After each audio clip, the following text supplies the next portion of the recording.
So, this is actually a kind of big moment for me, because this is the last GFRIEND title track that I have never listened to.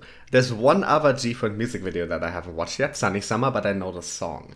But Summer Rain, right here, right now, this is my last time, for now, that I get to experience in, for me, new GFRIEND title track. So let's just do this together, and I believe this is the song that samples a classical piece. I was too lazy to look up which classical piece.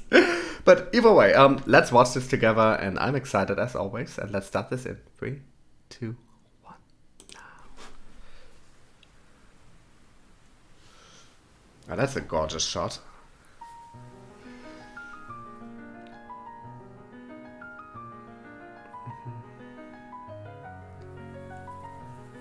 I'm gonna assume that's a sample because that's stunning and sounds very classical.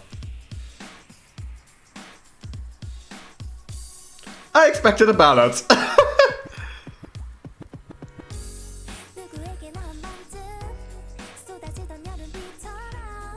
Oh, this is very light.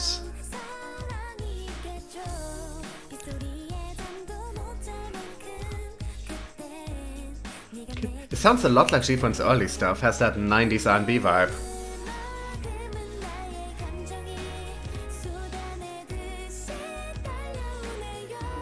Oh, the backing vocals there, very interesting. Oh, that's a great choreo moment.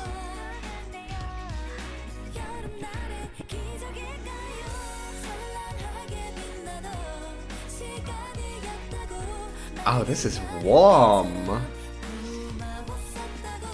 Perfect contrast to the actual rain itself.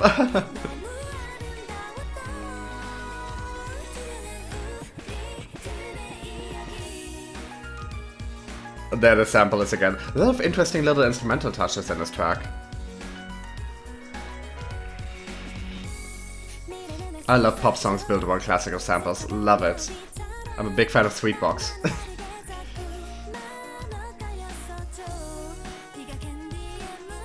Ooh, that cello coming in there.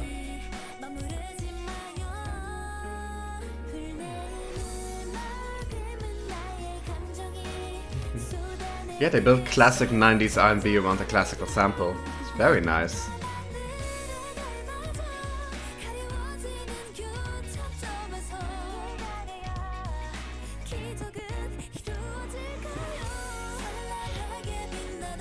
Look, they got a tiny bit of that turntabling in there. They got a drum machine going on. But those beautiful strings as well.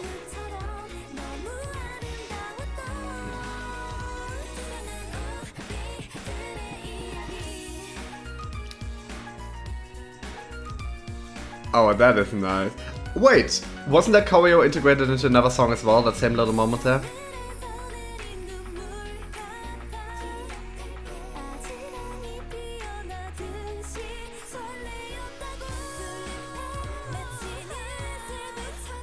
That sounded like a usual vocal one.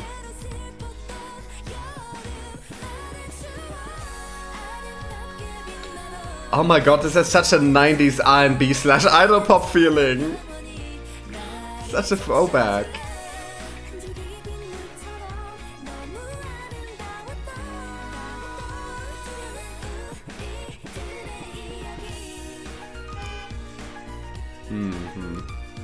That's good.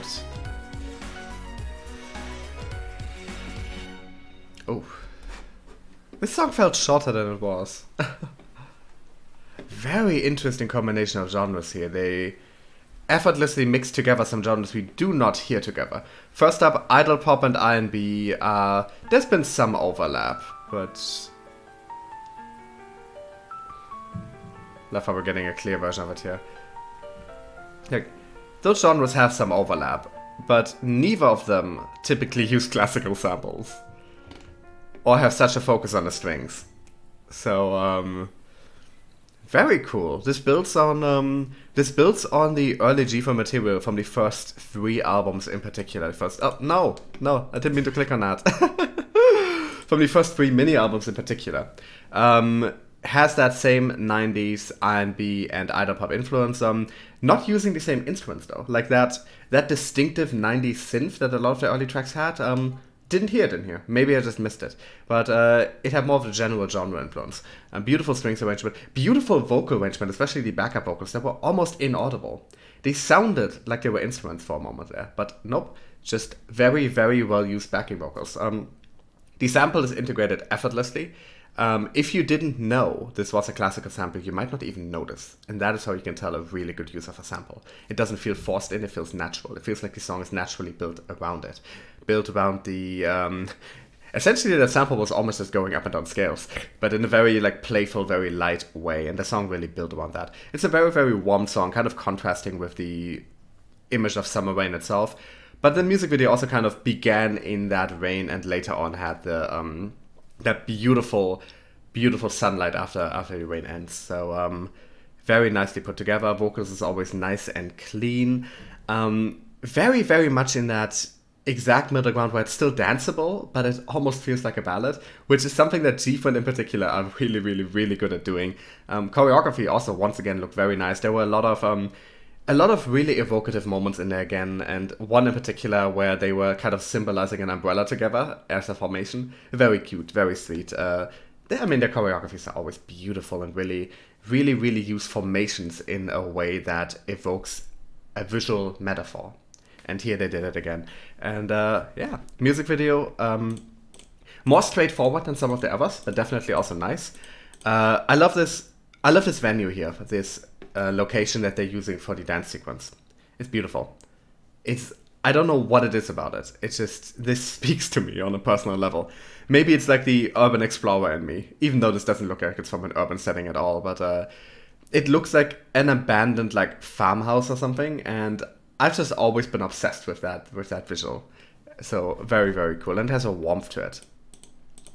And then here, yeah, in the beginning we primarily have the rain, and later on we have the sunnier scenes as the rain ends. Very sweet. Very, very sweet. Some absolutely stunning shots, especially here. Really good use of depth of field. And rain is really great for playing around with depth of field, because obviously rain happens in front of and behind the person. So you get this beautiful, like, bokeh almost. It looks like bokeh. It's not technically bokeh because bokeh is light.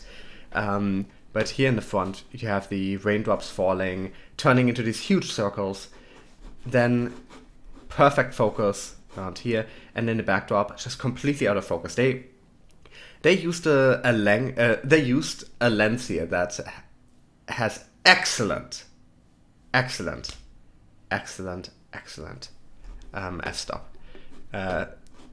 Yeah, very, very nice. I mean, you know me. If it's GFRIEND, I stand. But as the last title track, I can now say that I enjoy every single title track throughout their career. And I need to make a ranking at some point. Do they have exactly 10 title tracks now, counting Japanese? I'm actually not sure, because I'm stupid. But yeah, I think that's gonna be it. Thanks for watching. You guys are awesome. Special shout out as always to my top tier Patreon supporters Lala, Fred, and Kim. If you like what I do, if you'd like to support the channel, I have a Patreon, I also have a PayPal link down there. Patreon, you get a bunch of bonus stuff if you support one of the higher tiers, including a bunch of GFRIEND bonus videos, so check that out. But even if you don't, just thanks for watching, and I'll be back with you guys in another video soon.